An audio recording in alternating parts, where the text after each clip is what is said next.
And as you can see from what's up there on the board, the sort of reason for my standing in front of you today, I mean, I'm a historian of the 17th and 18th centuries, so rather removed from what you've mostly come here to think about. But 2013, this year, happens to be the 400th anniversary of Japan-British relations. And many people are surprised to hear that relations went back so far. So I'm, of course, not going to give you a history of 400 years, and I'm not even going to tell you the whole story about how it was the British went to Japan, why they went to Japan, and what they found there. That's much too much for today. But I'll say a few hints about that. And then, because you're here looking at cultural issues, I'll also deal with the cultural dimension, because it so happened that the East India Company, while it's really trading in things like wool and metals and foodstuffs, it also has a sort of side dealing in more cultural artifacts, partly because they're interesting and they're valuable to sell, but also because you always needed bribes and presents, and the sailors are always men. There are no women on the ships, so whenever they arrive at a port, they want to find a way of making friends with the ladies, and sort of popular level cultural things move around through that kind of avenue too. So let me begin by giving you a few of the sort of data issues.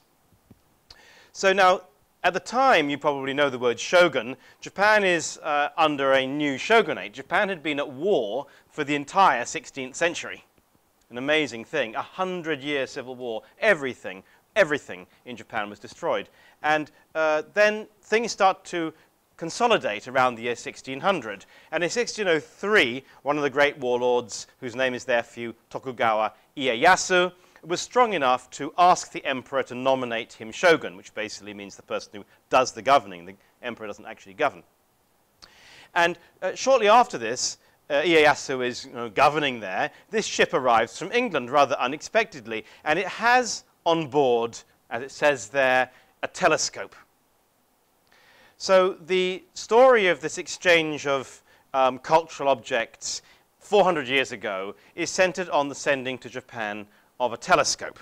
I'll come back to that in a second. But this is the kind of ship that would have taken them.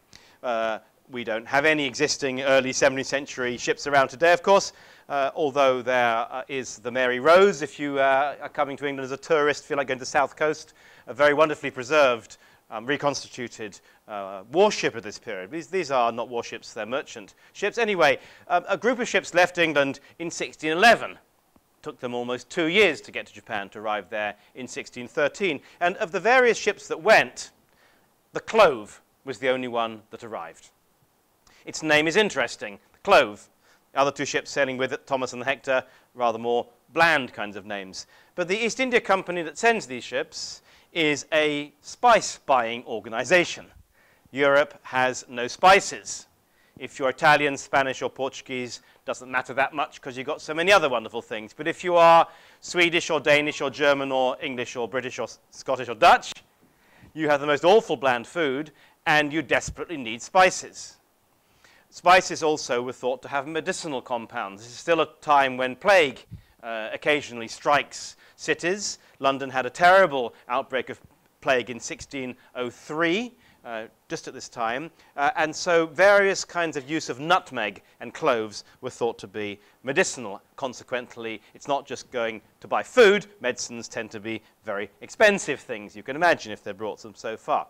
So off the ship goes in 1611. The East India Company has been trading in spices already for quite a long time, but it had never before thought of going all the way to Japan. This is the person who sent it. The East India Company's, it's a stock group. People contribute funds, and then hopefully the ships come back years later and they get very rich. But it has a board of directors and a governor. And the governor was named Sir Thomas Smith. He spells it Smythe, but he pronounced it Smith. And there we have one of the only pictures of him known. It's a small print I've blown up for you. But he married a very wealthy lady. He was a rich man himself, so of course he married another rich man's daughter, whose name was Sarah. And this painting is dated to 1599. Can you see it says top left? 1599 in her 19th year. So very likely this painting was made to celebrate their wedding. A woman would be married about the age of 19. It's also perfectly possible that at the time there was his portrait, you hang the bride and groom next to each other. But if that's the case, his portrait has now gone. So Sir Thomas Smith sends the ship to Japan. But it's not just a trade ship. It goes under directions of the King of England, James I. And James I sent on the Clove letters for the person he called the Emperor of Japan, meaning the shogun, and he sent also presents. One of the presents was the telescope. There are many. Notice, by the way, incidentally, can you see that she is holding a glove in her hand, and he is holding a glove in his hand? This is always the sign of nobility in portraits. You don't work. If you work, you have bare hands. If you don't work, then you have gloved hands. But indoors, you'd often remove your gloves. So the holding of gloves is a sign of nobility. Obviously, James I, everyone knows he's the king anyway, so no issue about his nobility. But there it is in a very fine painting. Now, this is one of many portraits of King James, but it's the standard one. If you think about it, before modern photography or whatever, there's going to be an image of the ruler, which is often replicated and circulated in copies. He doesn't want to sit having his portrait painted every week, right? So there's one standard official portrait, which is copied by many different artists. The official portrait of James I's official painter, John de Critz, invented this formula, and it was often done. There's versions of this painting all across European courts. They exchanged portraits as diplomatic gifts.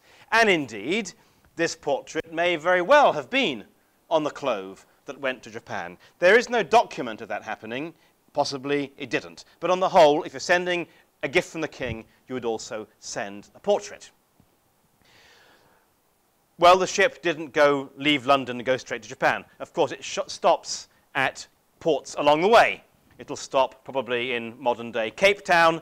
It'll stop likely in somewhere around Mozambique, might stop in Yemen, will stop in India, will stop in Java. And each time it stops, it has to trade things, give out goods, take on goods, give out presents, take on presents. And so the cargo that leaves London is quite different from the cargo that arrives in Japan. But as far as this picture goes, I told you there are many copies. This one today is in Italy. But there is, interestingly, a copy of it also in India from exactly this time. It's a fantastic painting. It's a miniature. It's nowadays in the USA, in Washington, by Bichir, which is one of the great Mughal artists. And you can see the title of the painting. But take a look down in the bottom left. There is King James. Right? The detail. It's clearly been taken from that same portrait. Not the one I'm showing you, because that's still in England, but a copy that had gone out. Just to go back so you can see again. And there is the wonderful title, The Great Mughal Prefers the Teaching of a Sufi to that of the Common King. So the Mughal emperor receiving a Quranic study from a Sufi teacher. Beneath him is the Shah of Iran, Abbas the Great. Beneath him is King James. And beneath him is almost certainly the artist. It's a little bit later, but they don't know quite when this painting was done, so it could have gone off on the same ship or another ship that was leaving about the same time. More ships, of course, got to India than got to Japan. Japan is 3 times as far. So here it is. Now, when they arrive in Japan, I won't give you the whole story of the voyage. It's a very exciting story, but that'll have to wait for another time, or until you read my book, if I ever finish writing it. When they arrive in Japan, they meet this fellow, the shogun, Tokugawa Ieyasu. And I'm sorry, it should say 1613, obviously not 1513. We happen to have a portrait of him dated to the very year that the English arrive. They get to Japan, they have this letter from King James, they have the telescope, they have a whole range of other presents too. They don't seem to have a portrait anymore. Anyway, they would have met Ieyasu looking a bit like this. Another little sideline, haven't got time to go into it today, but the word jo means a woman.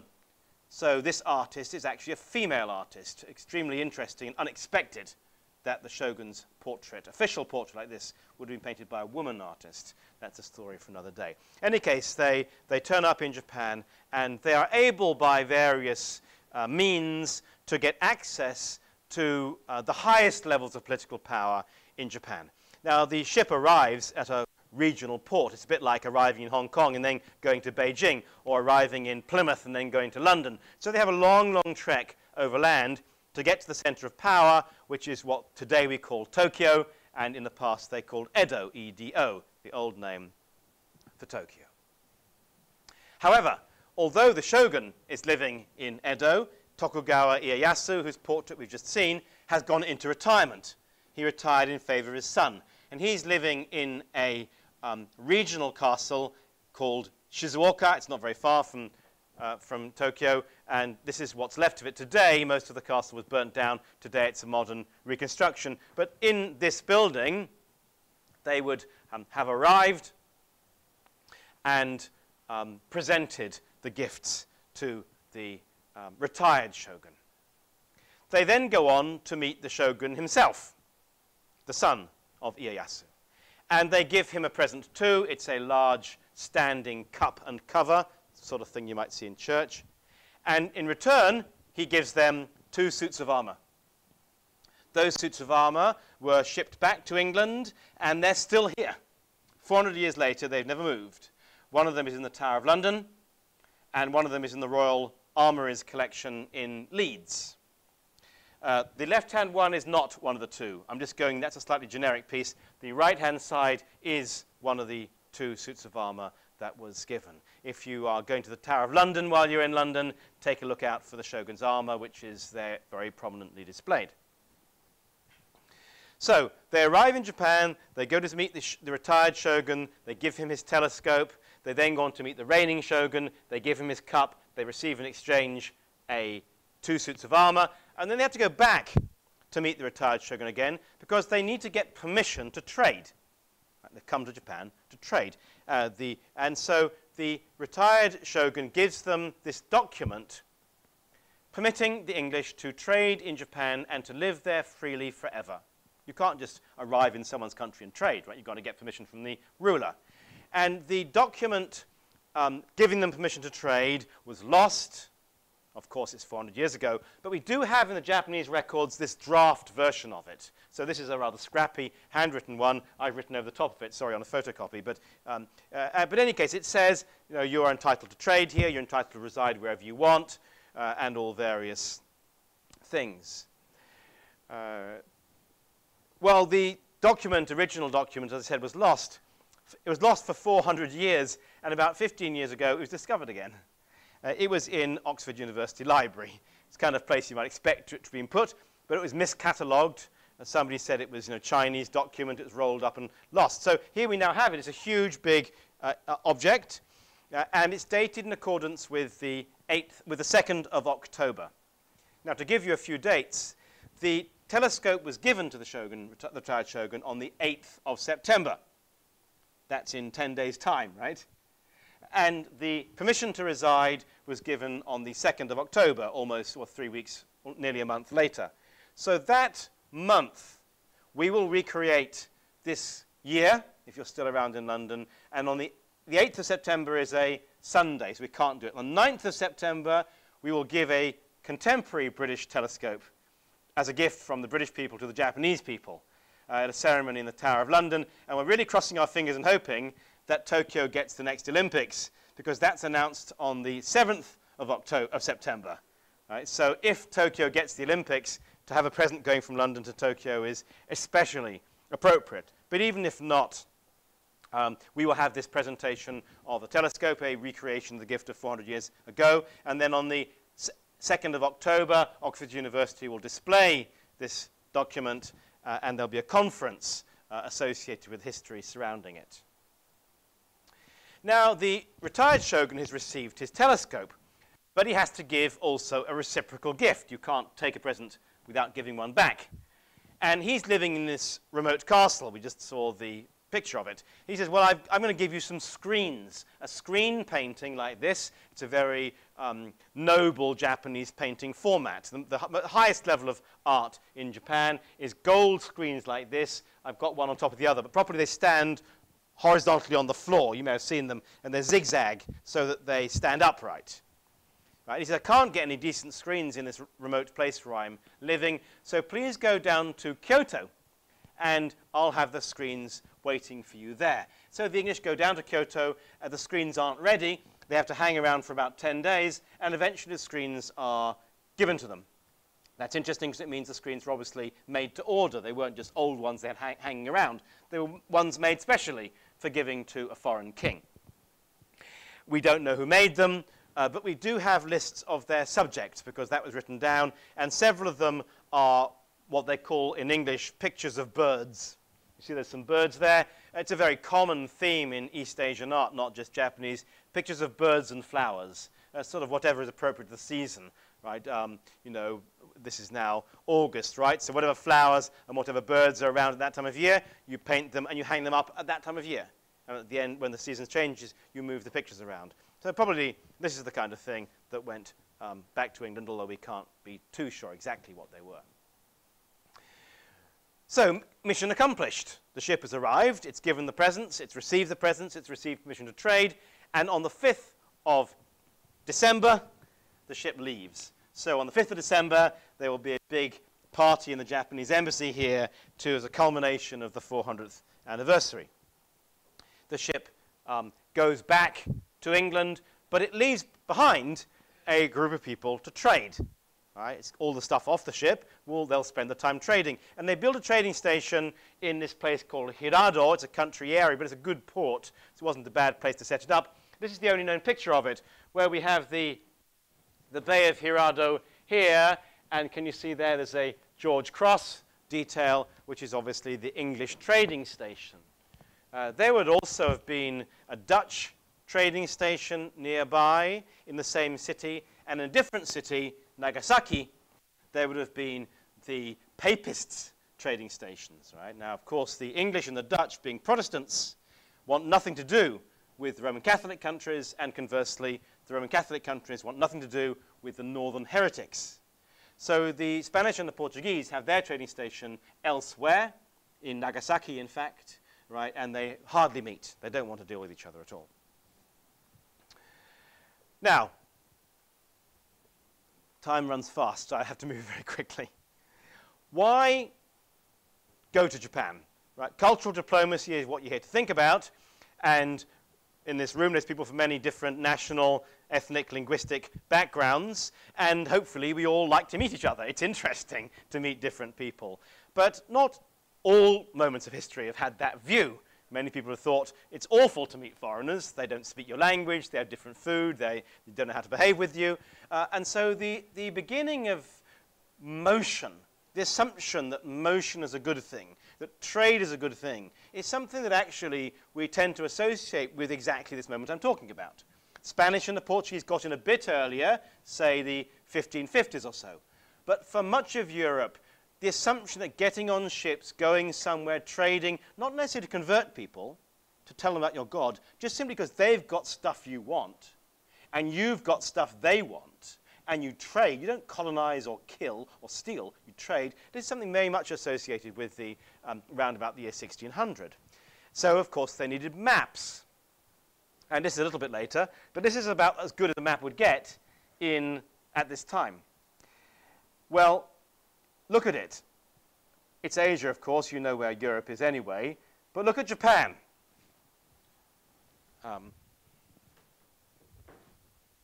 Some things are rather wrong in the depiction of Japan. Firstly, it is about 20 times too big. Right? It's bigger than India. Right? It's only half the size of China. So people's idea of what Japan was dramatically incorrect. If Japan is that big, then of course it's going to be a fantastic market. If Japan is as small as today we know it is, then people at the time might have well thought, well, why go?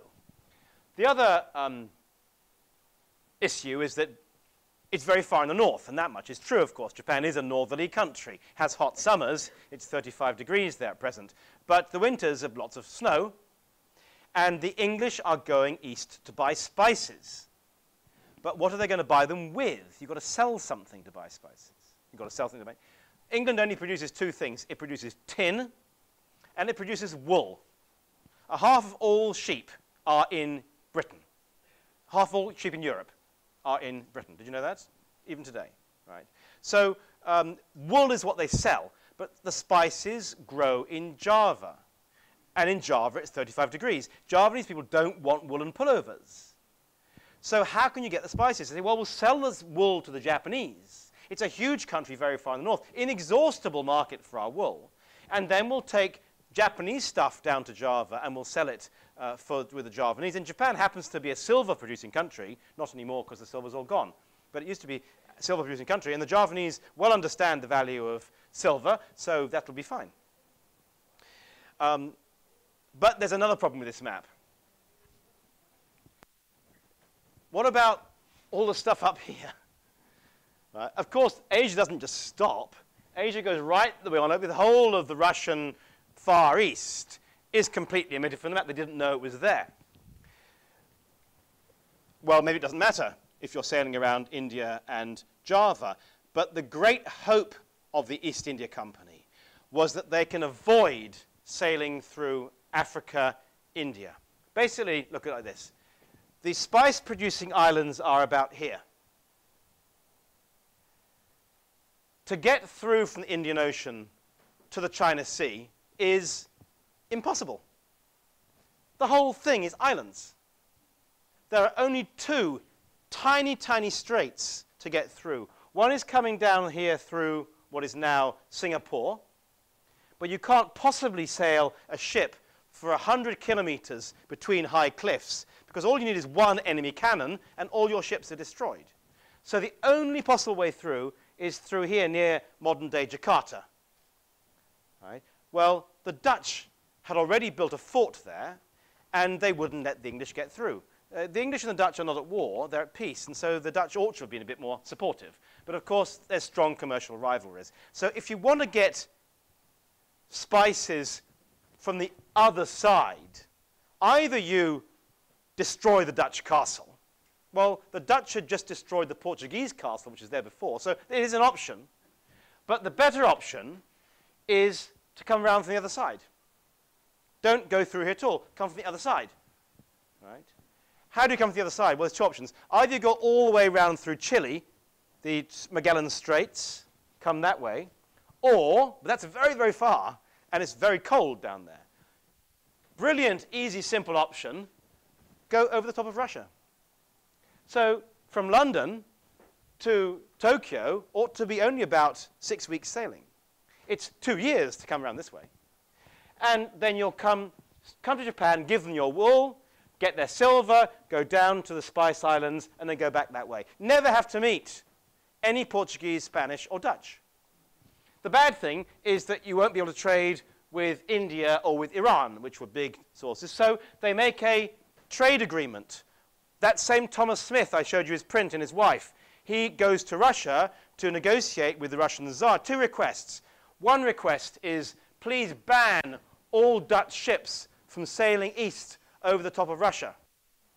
And he's able to agree that.